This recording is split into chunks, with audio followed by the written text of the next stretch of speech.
Were the Nephilim evidence of an ancient extraterrestrial intervention that religious authorities have attempted to conceal throughout history? Did these angel-human hybrids possess supernatural abilities that threatened the established power structures? And why do certain biblical translations minimize or completely remove references to these mysterious beings? The enigmatic Nephilim first appear in Genesis 6 verses 1 to 4, in one of the Bible's most cryptic and controversial passages. When human beings began to increase in number on the earth and daughters were born to them, the sons of God saw that the daughters of humans were beautiful, and they married any of them they chose. The Nephilim were on the earth in those days, and also afterward, when the sons of God went to the daughters of humans and had children by them. They were the heroes of old, men of renown. This brief mention has sparked centuries of theological debate and speculation.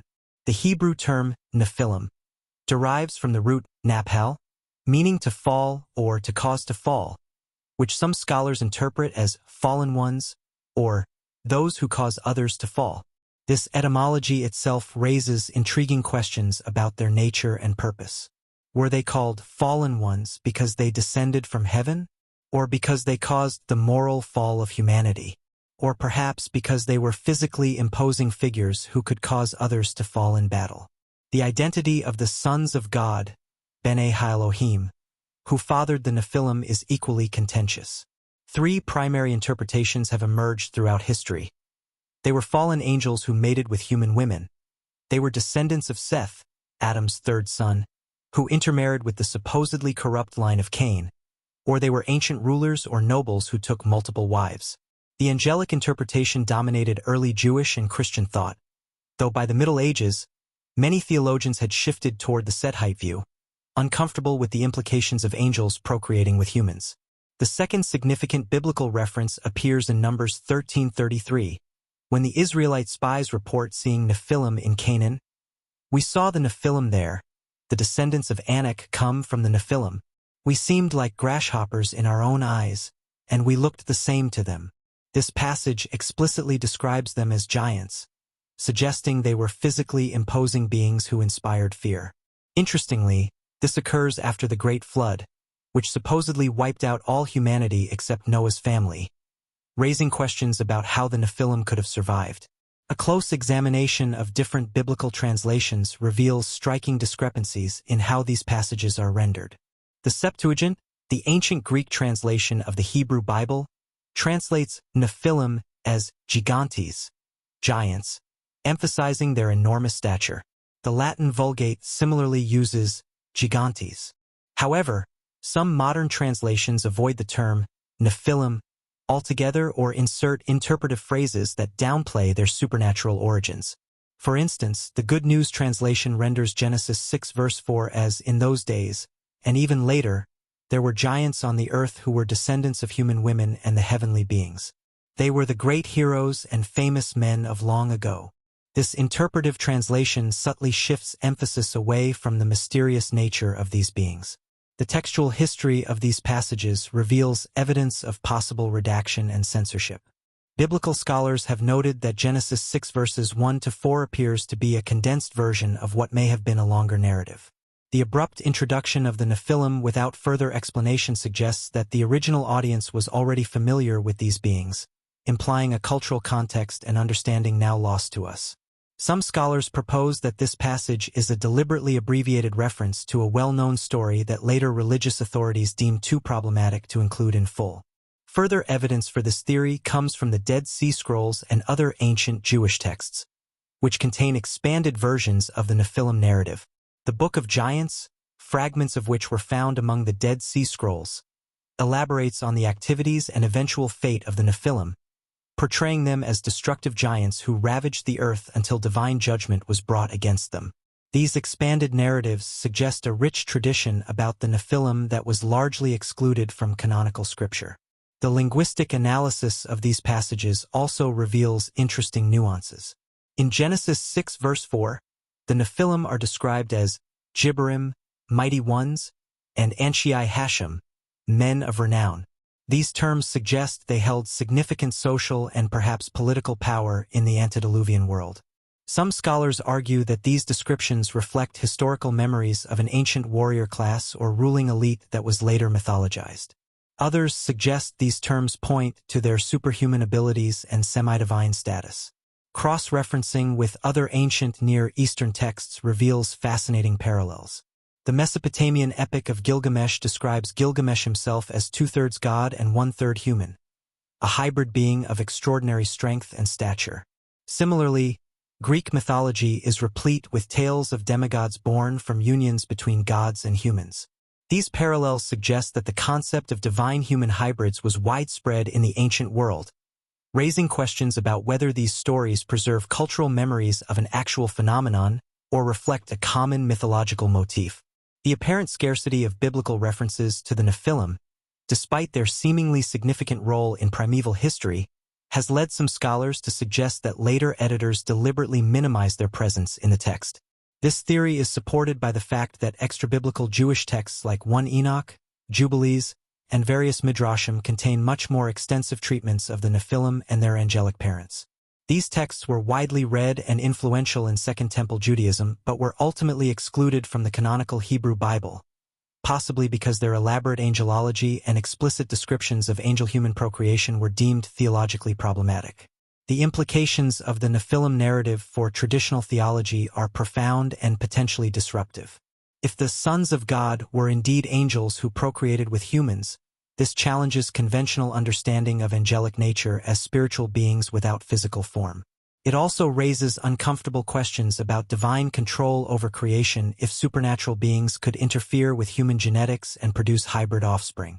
Furthermore, it suggests a more complex cosmology than the simple heaven-earth-hell paradigm often presented in mainstream religious teaching. While the canonical Bible offers only brief glimpses of the Nephilim, ancient extra-biblical texts provide vastly more detailed accounts that illuminate how early Jewish and Christian communities understood these mysterious beings. Chief among these sources is the Book of Enoch, 1 Enoch, a collection of texts attributed to Enoch, the great-grandfather of Noah who, according to Genesis 5 verse 24, walked with God. Then he was no more, because God took him away. Though excluded from most biblical canons, except the Ethiopian Orthodox Church, 1 Enoch was widely read and influential in Second Temple Judaism and early Christianity. The Book of Enoch dramatically expands the Nephilim narrative, detailing how a group of 200 angels called Watchers, led by Semyaza and Azazel, descended to earth, took human wives, and produced giant offspring, the Nephilim. According to Enoch 7:2-5, and they became pregnant, and they bare great giants, whose height was 3,000 ells, approximately 4,500 feet, though likely hyperbolic, who consumed all the acquisitions of men. And when men could no longer sustain them, the giants turned against them and devoured mankind. And they began to sin against birds and beasts and reptiles and fish, and to devour one another's flesh and drink the blood. This expanded narrative portrays the Nephilim not merely as heroes of old, but as monstrous beings whose insatiable appetites led to chaos and bloodshed. Furthermore, 1 Enoch describes how the Watchers taught humans various technologies and arts: metalworking, weapon-making, cosmetics, astrology, root-cutting, medicine or possibly sorcery, and other forms of knowledge that were considered forbidden. This theme of illicit knowledge transfer represents a parallel fall narrative alongside the more familiar Eden story, suggesting that human civilization itself was tainted by improper supernatural intervention. The Book of Jubilees, another important Second Temple period text, corroborates and elaborates on this account. Jubilees 5:1 states, "And it came to pass when the children of men began to multiply on the face of the earth and daughters were born unto them, that the angels of God saw them on a certain year of this Jubilee, that they were beautiful to look upon, and they took themselves wives of all whom they chose, and they bare unto them sons, and they were giants." Jubilees explicitly connects the Nephilim with the corruption that led to the Great Flood, reinforcing the view that these beings played a central role in the antediluvian moral decline. The Book of Giants, fragments of which were discovered among the Dead Sea Scrolls, focuses specifically on the Nephilim themselves, named here as Ohia, Haya, and Mawe, among others. This text describes their terrifying dreams foretelling their destruction and their futile attempts to seek forgiveness. The recovery of this text was significant as it confirmed that elaborate traditions about the Nephilim were not later medieval inventions but existed in pre-Christian Judaism. Early rabbinic literature shows a fascinating evolution in how Jewish authorities interpreted the Nephilim.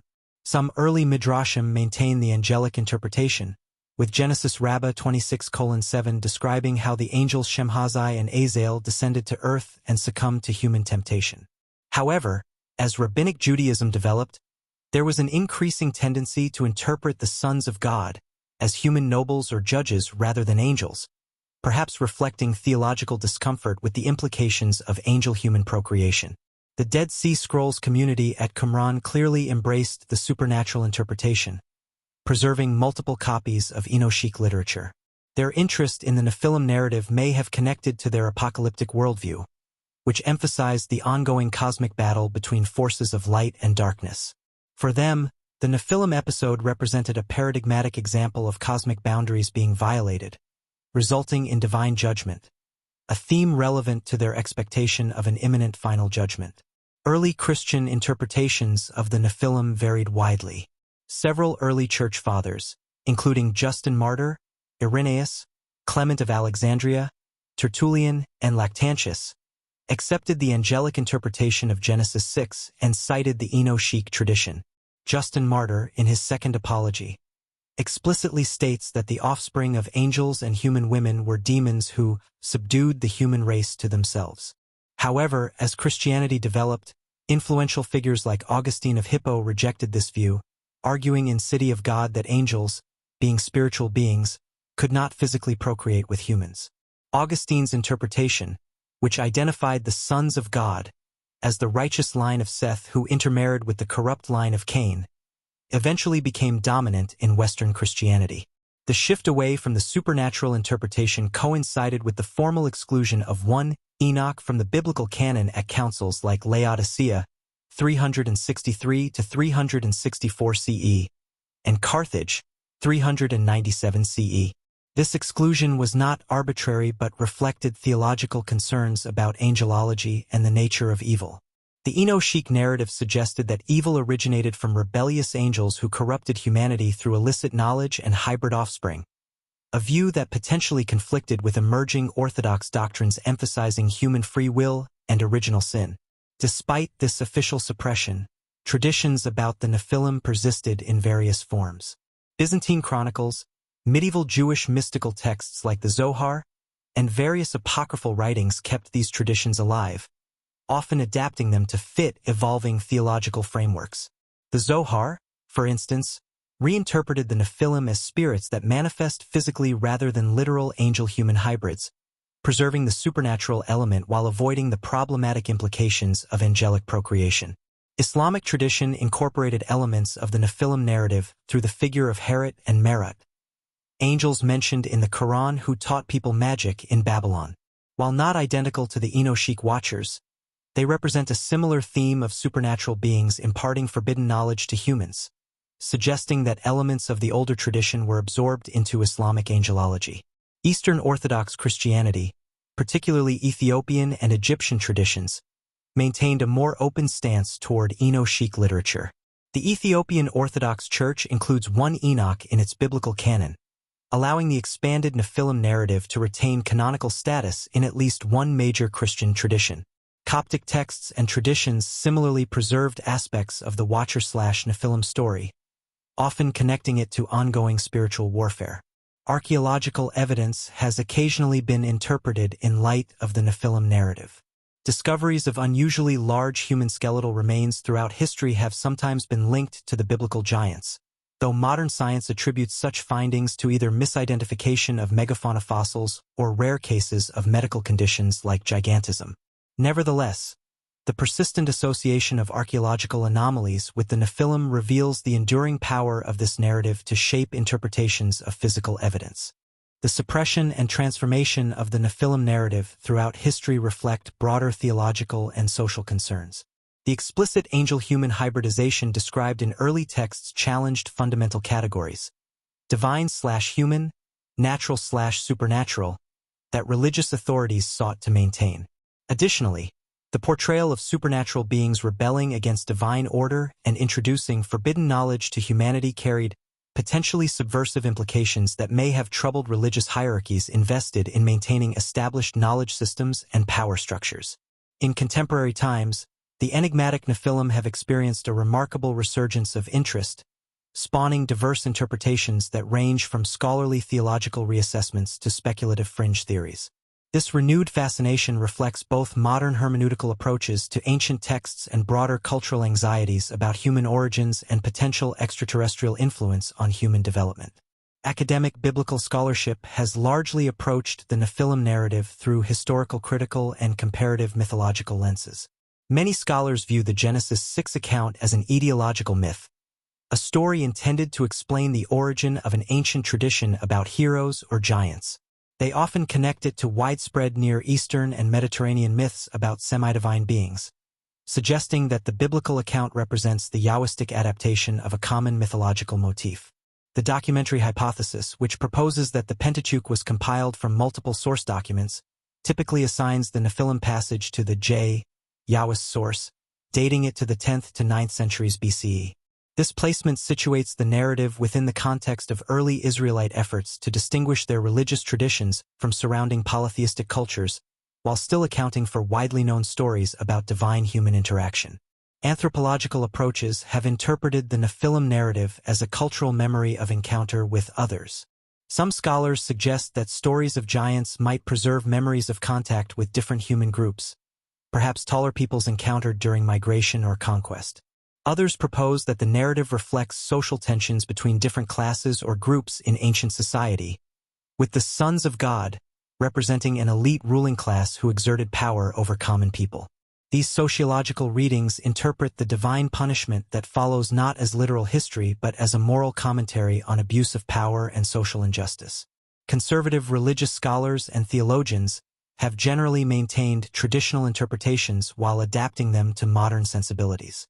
Many evangelical and fundamentalist commentators favor the Sethite view, arguing that the sons of God were the godly line of Seth who intermarried with the daughters of men from Cain's corrupt lineage. This interpretation avoids the theological complications of angel-human procreation while preserving the moral lesson about maintaining religious purity. Others maintain the angelic interpretation but suggest that fallen angels possessed human men rather than physically procreating themselves, or that they somehow manipulated human genetics without literal sexual union. The ancient astronaut theory, popularized by authors like Erich von Däniken in Chariots of the Gods, 1968, and Zecharia Sitchin in The 12th Planet, 1976, represents one of the most controversial modern interpretations of the Nephilim. These theorists propose that the sons of God were actually extraterrestrial visitors who interbred with humans, possibly through advanced genetic engineering. They cite the descriptions of the Nephilim as mighty men and men of renown as evidence of their advanced capabilities, and suggest that many ancient megalithic structures could only have been built with alien technological assistance. While dismissed by mainstream academia, these theories have gained significant popular traction, appearing in numerous books, television programs like Ancient Aliens, and various internet forums. Cryptozoological and alternative archaeological interpretations have attempted to find physical evidence for the Nephilim. Various claims of giant human skeletons discovered throughout the world, often ranging from 8 to 15 feet tall, have been linked to the biblical Nephilim. However, scientific investigation has consistently debunked these claims, attributing them to misidentified animal remains, hoaxes, or misreporting. The famous 1869 Cardiff giant, for instance, was originally claimed as evidence of biblical giants but was later revealed as a deliberate hoax. Nevertheless, the persistent search for physical evidence of giants reveals the enduring desire to find tangible confirmation of biblical narratives. Esoteric and occult traditions have developed their own complex interpretations of the Nephilim. Some theosophical writings identify them with elementals or nature spirits. Various New Age perspectives connect the Nephilim with theories about cosmic cycles of human evolution, suggesting they represent an earlier, more spiritually advanced human subspecies. Some modern magical traditions even claim to work with the energies or entities descended from the original Watchers, viewing them as powerful but morally ambiguous sources of hidden knowledge. The genetic interpretation has gained prominence in some circles, particularly among those attempting to harmonize biblical accounts with scientific understanding. Proponents suggest that the Nephilim narrative might preserve a cultural memory of actual genetic manipulation or hybridization experiments conducted in prehistoric times, either by advanced human civilizations now lost to history or by non-human intelligences. Some connect this view to various anomalies in human genetic evolution, such as the apparently rapid development of human brain capacity. While mainstream genetics offers evolutionary explanations for these developments, the genetic intervention theory continues to attract those seeking to bridge religious texts with scientific frameworks. In popular culture, the Nephilim have become fixtures of fantasy literature, film, television, and gaming. The supernatural television series featured Nephilim as powerful beings born of angels and humans. Best-selling novelist Dan Brown incorporated Nephilim-related conspiracy theories in The Da Vinci Code. Video game franchises like Diablo and Darksiders feature Nephilim as central elements of their mythology. The popular Fallen series by Lauren Kate reimagines the Nephilim narrative as a romantic tale of forbidden love between angels and humans. These fictional portrayals both draw from and contribute to popular understanding of the Nephilim, often emphasizing their hybrid nature and exceptional abilities, while reimagining their moral alignment and purpose. The Nephilim have also entered conspiracy theory circles, sometimes connected to theories about global elite bloodlines or secret societies.